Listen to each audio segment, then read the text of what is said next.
Perjalanan kali ini sedikit berbeda dari perjalanan sebelumnya. Tujuan kami adalah Desa Sungai Dua Laut. Ya, tempat yang sudah kami kunjungi beberapa bulan yang lalu. Dan sekarang menjadi salah satu wisata yang hits di Tanah Bumbu, Kalimantan Selatan. Namun, kami kembali ke tempat ini bukan untuk berwisata. Ada hal lain yang menarik perhatian kami, yaitu laut dan pengaruhnya bagi masyarakat pesisir.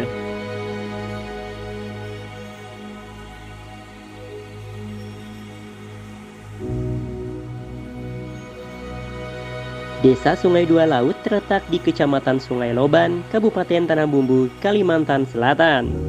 Untuk mencapai desa ini dibutuhkan waktu sekitar 6 jam perjalanan dari kota Banjarmasin. Sesampainya di desa, kami sudah disambut oleh Pak Adul, salah satu nelayan di desa ini. Kami tiba di Batu Licin itu sekitar jam 12 malam. Kemudian kami nginap di rumah salah satu kenalan kami yang mana penduduk sekitar juga.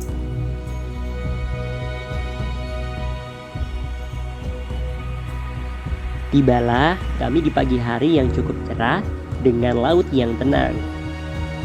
Pagi itu para nelayan sudah mulai pergi ke laut dan mencari hasil laut. Kami berencana untuk ikut kegiatan Pak Adul sambil selanjutnya menuju salah satu spot transplantasi terumbu karang. Alhamdulillah pada saat itu cuaca lumayan mendukung walaupun agak mendung, dan angin laut alhamdulillah pada saat itu teduh. Jadi kami berjalan, kami keluar dari sungai, dari dermaga itu kurang lebih jam 6-an. Sampai di tengah laut kami langsung menabur jaring, memasang jaring kayak gitu. Para nelayan di sini menggunakan jala dengan cara dibentangkan, kemudian ditarik secara berputar. Pada tarikan pertama, hasilnya belum terlalu banyak. Pak Adul mencoba sekali lagi, dan kali ini hasilnya cukup memuaskan. Jadi kami memutuskan untuk 2 kali menabur. Dan kali kedua alhamdulillah di tempat yang berbeda, lumayan jauh jaraknya dari penaburan sebelumnya.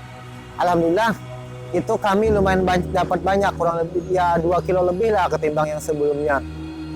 Setiap bulannya, hasil laut yang mereka cari berbeda-beda, tergantung musim. Dan sekarang adalah musim udang manis.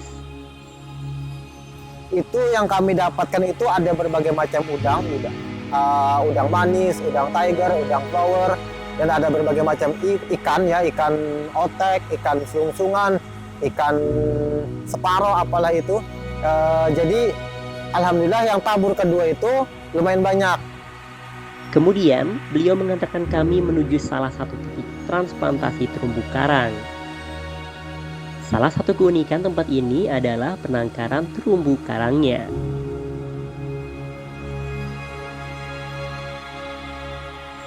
Nah, untuk desa Sungai Dua Laut sendiri itu uniknya lautnya menyimpan banyak potensi ya, dari segi ikannya udah pasti, terus juga ada di sana penangkaran terumbu karang. Kegiatan transplantasi terumbu karang ini dipelopori oleh para aktivis kelautan. Salah satunya adalah warga desa Sungai Dua Laut, Albi. Albi sudah ikut kegiatan transplantasi sejak 2017. Sekarang Albi sedang berkuliah jurusan program studi ilmu kelautan di salah satu perguruan tinggi negeri di Banjarbaru. Kalau awal mulanya terumbu karang tuh ulun sebenarnya kurang tahu juga dari awal mulanya dia ini ada di situ. Tapi kan terumbu karang ini ibaratkan biota laut yang tumbuh. Kalau menurut kami terumbu karang itu adalah hewan juga, bukan tumbuhan tapi hewan. Dulunya sebarannya luas, bagus. Terus pas sekitar tahun berapa itu, mungkin tahun 2010-an atau 2012, pernah ada masuk kapal dari Madura, dari Pulau Jawa yang mengambil teripang dengan cara ngebom, sehingga beberapa titik terumbu karang yang hancur, Bang. Jadi seiring berjalannya waktu, desa ini terjangkau pemerintah, alhamdulillah dapat transplantasi dari mahasiswa Universitas Lambung Mangkurat dari Fakultas Perikanan dan Kelautan, baik dari dosen-dosennya maupun dari UKM yang pernah mendatangi desa ini, Bang. Karang tuh dalam 1 tahunnya tumbuhnya cuma segini, Bang. Jadi kalau cuma itu terus yang dipertahankan, karena ada lagi yang merusak, malah tambah habis kalau tidak ada tindakan untuk rehabilitasi karang atau transplantasi. Untuk apa? Ada lagi ke depannya karangnya, Bang. Otomatis semua rata jadi sedimen aja.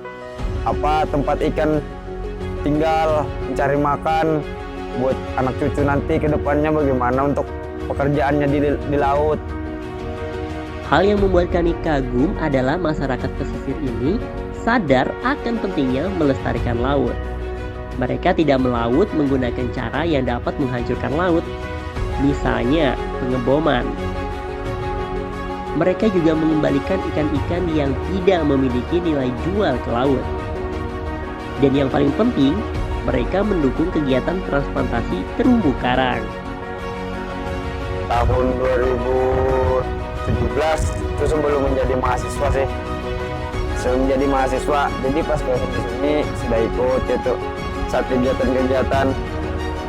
Jadi tahun 2018 kemarin juga ikut, 2019 kemarin juga ikut, Bang. Terus yang kemarin ada tahun 2020 ada transplantasi, tapi yang sana itu yang ulun ikut kemarin kegiatan rehabilitasi karang itu. Penangkaran terumbu karang ini ternyata memberikan dampak positif lain yang tidak diduga, yaitu sektor pariwisata. Sisi lainnya itu dari penangkaran terumbu karang ini yang tidak disangka oleh penduduk sekitar itu menjadikan salah satu potensi wisata yang bisa dimanfaatkan oleh penduduk sekitar. Nah, sebelumnya mereka belum menyadari potensi itu. Namun setelah beberapa kali ada beberapa tim explore dari Banjarmasin yang datang, kemudian mengangkat keindahannya, potensi wisatanya, kemudian booming di beberapa media sosial, mulai banyak tuh berdatangan wisatawan-wisatawan yang ingin melihat atau menikmati keindahan terumbu karang atau penangkaran terumbu karang yang ada di sekitar desa mereka. Tentu ini bisa menjadi hal menarik bagi para wisatawan yang suka snorkeling. Ditambah lagi keramahan warganya membuat kegiatan wisata di tempat ini menjadi sesuatu yang berbeda.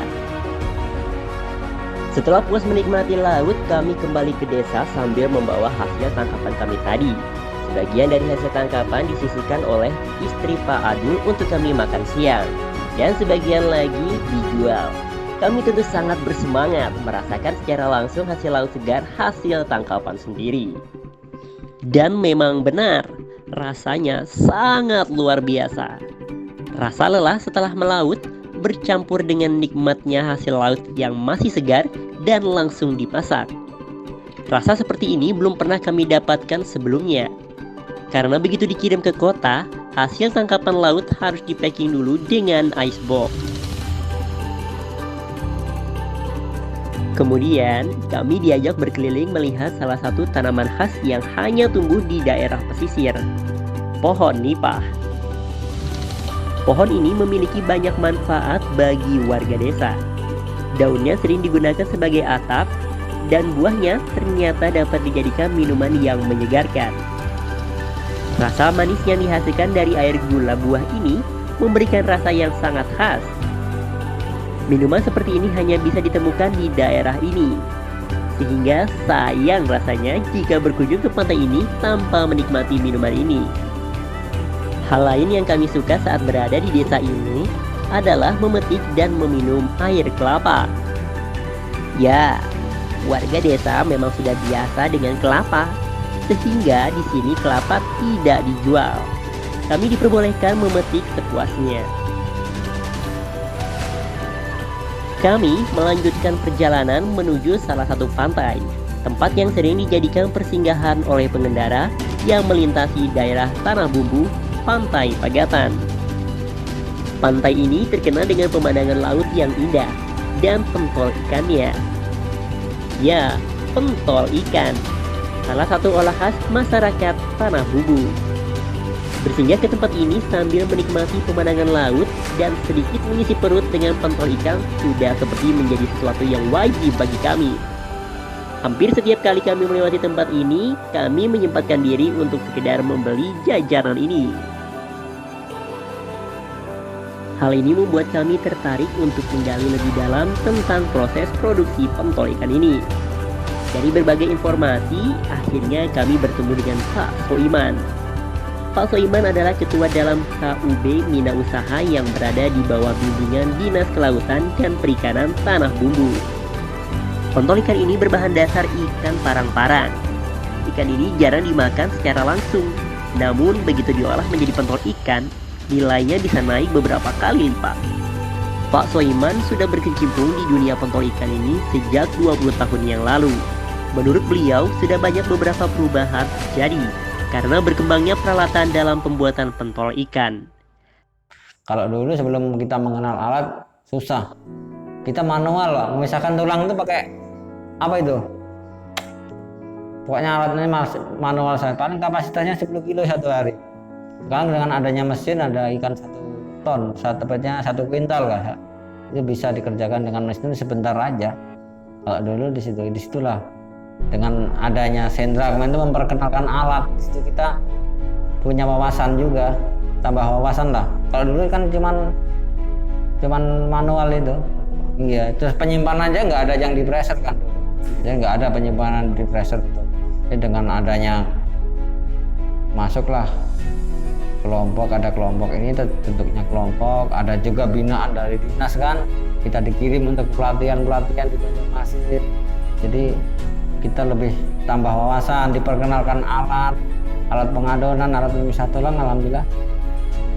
Mereka mendapatkan pelatihan dari pemerintah mengenai bagaimana membuat pentol ikan yang higienis dan terjaga kualitas serta rasanya. Kalau dulu belum ada alat itu, jarang ada penjual pentol. Ada penjual bakso ikan ini paling ya bisa dihitung dengan jari. Karena bikinnya belum tentu orang bisa kan. Ada juga yang lengket jadinya, dengan alat tuh siapapun bisa. Sekarang, banyak usaha rumahan yang juga mulai membuat pentol ikan. Tentu hal tersebut memberikan dampak yang sangat positif. Sebenarnya ini harus perlu diapresiasikan oleh pemerintah yang bagaimanapun UKM ini membantu pemerintah untuk mengurangi pengangguran kan. Dia bukan mencari pekerjaan tapi menciptakan kerjaan, itu sebenarnya yang harus disupport kan. Namun, bukan berarti proses produksi ini tanpa kendala. Salah satu kendala yang cukup berpengaruh adalah musim ikan. Padahal stoknya lumayan banyak kemarin itu, cuman ini kosongnya kan bisa sampai 4 bulan, lebih 4 bulan kayaknya. Biasanya nggak sampai kayak gini, ini 2 bulan. Ini 4 bulan kan, lepas kendali juga, lepas dari perkiraan. Cuman kita nggak berani kan pakai ikan yang lain. Sebenarnya bisa. Semua ikan bisa dibikin, mungkin kualitas rasa itu yang beda. Kita sudah coba pakai ikan Bogor di sini, ikan yang merah kecil-kecil itu bisa juga, cuman rasanya berbeda. KUB Mina Usaha sendiri berfokus pada sektor yang lebih besar, pasar modern seperti minimarket ataupun supermarket. Harapan mereka, produk olah laut ini dapat dijual secara luas. Tidak hanya di wilayah Tanah Bumbu, tapi juga secara nasional.